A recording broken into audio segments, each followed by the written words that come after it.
قبل هدى للناس وأنزل الفرقان إن الذين كفروا بآيات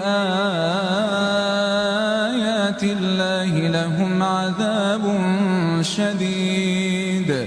والله عزيز ذو انتقام إن الله لا يخفى عليه شيء في الأرض ولا في السماء هو الذي يصوركم في الأرحام كيف يشاء لا